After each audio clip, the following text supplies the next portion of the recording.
പതാകയിൽ വീശിയ കുളിർക്കാറ്റേ, തീനാവുകളാൽ പറന്നിറങ്ങിയ ധീരോദാത്തതയേ,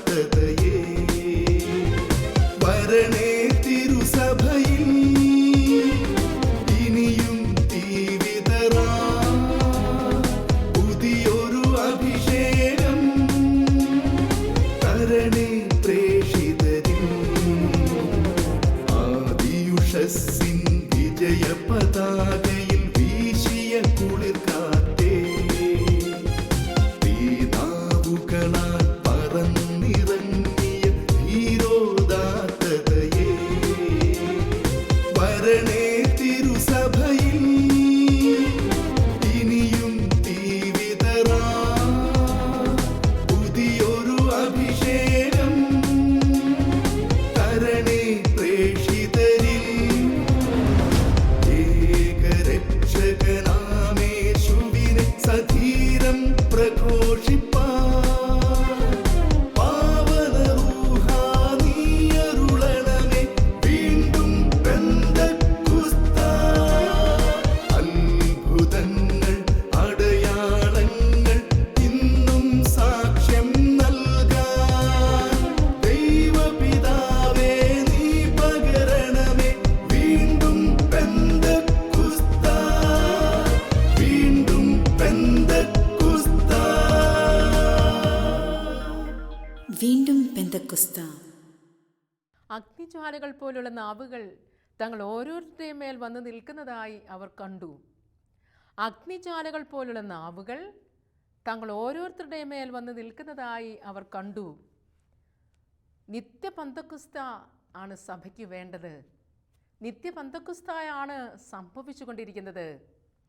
നമുക്കൊക്കെ അറിയാവുന്നതുപോലെ 19-ാം നൂറ്റാണ്ടിൻ്റെ അവസാന കാലഘട്ടത്തിൽ അന്ന് ജീവിച്ചിരുന്നവളും പരിശുദ്ധാത്മാവിൻ്റെ ഓർത്തഡോക്സ് സന്യാസിനി സമൂഹത്തിലെ അംഗവുമായിരുന്ന വാഴ്ത്തപ്പെട്ട എലേന ഗൗര സഭയോട് 13-ാം മാർപ്പാപ്പായോട് എപ്പോഴും പറയുമായിരുന്നു, സഭയെ സെഹിയോൻ ശാലയിലേക്ക്, സെഹിയോൻ മാളികയിലേക്ക് നയിക്കുക, നയിക്കുക, നയിക്കുക എന്ന്. ഈ വാഴ്ത്തപ്പെട്ട എലേന ഗൗര എപ്പോഴും പറയുമായിരുന്നു, സഭയെ സെഹിയോൻ മാളികയിലേക്ക്, മട്ടുപ്പാവിലേക്ക് വരുവാൻ ആഹ്വാനം ചെയ്യുക, ആഹ്വാനം ചെയ്യുക എന്ന്. പന്തക്കുസ്ത കടന്നുപോയ ഒരു സംഭവമല്ല, ഇന്നും നടന്നുകൊണ്ടിരിക്കുകയാണ്. അതിന്നും എന്നും എല്ലായിടത്തും എല്ലാ കാലത്തും തുടർന്നുകൊണ്ടിരിക്കുന്ന ഒന്നാണ്. ഈ 50 ദിവസങ്ങളിൽ മാത്രമല്ല, എല്ലാ ദിവസവും നമ്മൾ ഈ പന്തക്കുസ്തായ്ക്ക് വേണ്ടി ആഗ്രഹിച്ച് പ്രാർത്ഥിക്കണം. അഗ്നിജ്വാലകൾ പോലുള്ള നാവുകൾ തങ്ങൾ ഓരോരുത്തരെയും വന്ന് നിൽക്കുന്നതായി അവർ കണ്ടതുപോലത്തെ അനുഭവമാണ് നമുക്കും ലഭിക്കുന്നത്. നമ്മൾ ഈ ആദിമ ക്രൈസ്തവ സമൂഹത്തെ ഓർത്ത് അസൂയപ്പെടുകയൊന്നും വേണ്ട. അവർക്ക് കിട്ടിയ അതേ അനുഭവം നമുക്ക് നൽകുകയാണ്. നമുക്ക് നൽകാനായിട്ട് കർത്താവ് ആഗ്രഹിക്കുകയാണ്. അവിടുത്തെ ആഗ്രഹിക്കുന്നവർക്ക് എപ്പോഴും ഈ പന്തക്കുസ്താനുഭവം ലഭ്യമാണ്. അതുകൊണ്ട് നമുക്ക് സജ്ജരാകാം, നമുക്ക് പ്രാർത്ഥിക്കാം, നമുക്ക് ഒരുങ്ങാം. ഈ പുതിയ പന്തക്കുസ്താനുഭവം എനിക്ക് നൽകണമേ. എൻ്റെ ജീവിതത്തിൻ്റെ എല്ലാ നാഴികകളിലും ഈ പന്തക്കുസ്താനുഭവം സ്വന്തമാക്കാനുള്ള കൃപ നൽകണമേ എന്ന് നമുക്ക് ആത്മാർത്ഥമായിട്ട് പ്രാർത്ഥിക്കാം. ശിഷ്യഗണം മുഴുവൻ ഉണർന്നെഴുന്നേറ്റു. ശിഷ്യഗണം മുഴുവൻ ഈ ലോകത്തെ കീഴ്മേൽ മറിക്കുവാനായി ഇറങ്ങി പുറപ്പെട്ടതുപോലെ നമുക്കും ഇറങ്ങി പുറപ്പെടാം. കർത്താവിത നമ്മളെ അണിയിച്ചൊരുക്കുകയാണ്. ഒന്ന് പ്രാർത്ഥിച്ച് കാത്തിരുന്നേ.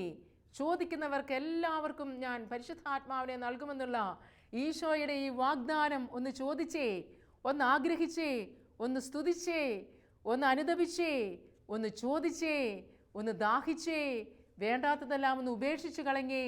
ഈ പരിശുദ്ധാത്മാവ് നമ്മുടെ ജീവിതത്തിലേക്ക് നിറയും. അതേ വരദാനങ്ങൾ, അതേ കൃപകൾ, അതേ വചനപ്രഘോഷണ തീഷ്ണത, അതേ ദൈവരാജ്യ പ്രഘോഷണത്തിനു വേണ്ടിയുള്ള ദാഹം എല്ലാം നമ്മുടെ ജീവിതത്തിലേക്ക് വർഷിക്കപ്പെടുന്ന ഈ പരിശുദ്ധാത്മാവിന് വേണ്ടി നമുക്ക് ദാഹിച്ച് പ്രാർത്ഥിക്കാം. എല്ലാ ദിവസവും പ്രാർത്ഥിക്കണം നമ്മൾ.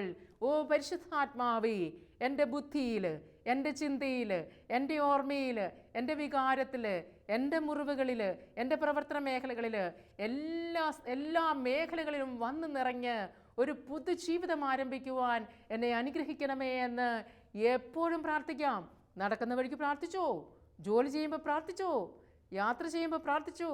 ഓ പരിശുദ്ധാത്മാവേ, പരിശുദ്ധാത്മാവ് വഴി നടത്തുന്ന ആത്മാവാ, പരിശുദ്ധാത്മാവ് കൂടെ നടക്കുന്ന ആത്മാവാ, പരിശുദ്ധാത്മാവെല്ലാം പഠിപ്പിക്കുന്ന ആത്മാവാ. വരും അടുക്കളയിലേക്ക്, വരുവന്നേ, വരും ജോലിസ്ഥലത്തേക്ക് വരും, വിളിച്ചേ, മക്കളിലേക്ക് വരും, ജീവിത പങ്കാളിയിലേക്ക് വരും, എല്ലാവരിലേക്കും വരും. ഓ പരിശുദ്ധാത്മാവേ, എന്നിൽ വന്ന് നിറയണമേ, എൻ്റെ കുടുംബത്തിൽ വന്ന് നിറയണമേ, എൻ്റെ പ്രിയപ്പെട്ടവരിൽ വന്ന് നിറയണമേ. ഓ പരിശുദ്ധാത്മാവേ, പുതിയ പന്തക്കുസ്താനുഭവം, നിത്യ പന്തക്കുസ്താനുഭവം, എന്നും നിലനിൽക്കുന്ന ഈ പന്തക്കുസ്താനുഭവം എൻ്റെ ജീവിതത്തിൽ അങ്ങ് അനുവദിക്കണമേ എന്ന് നമുക്ക് ആഗ്രഹിച്ച് പ്രാർത്ഥിക്കാം. ഹല്ലേലൂയ. വീണ്ടും പെന്തക്കുസ്താ. പരിശുദ്ധാത്മാവേ, എഴുന്നള്ളി വരണമേ. അങ്ങേ ഇഷ്ടദാസിയായ പരിശുദ്ധ മറിയത്തിൻ്റെ ശക്തമായ മാധ്യസ്ഥതയാൽ തിരുസഭയിലേക്ക് അഗ്നിനാവുകളായി വീണ്ടും വന്നു നിറയണമേ. കർത്താവിൻ്റെ രണ്ടാം വരവിനായി ലോകത്തെ ഒരുക്കുവാൻ സഭയെ ബലപ്പെടുത്തിയാലും അങ്ങ് എല്ലാം കാണുന്നുണ്ടെന്ന ദൈവഭയത്താൽ ഞങ്ങളെ നിറയ്ക്കണമേ. സഭാമക്കളായ ഞങ്ങളെല്ലാവരും എന്നും കർത്താവിൻ്റെ മഹത്വത്തിനായി അധ്വാനിക്കുവാൻ കൃപ നൽകണമേ. ആമേൻ.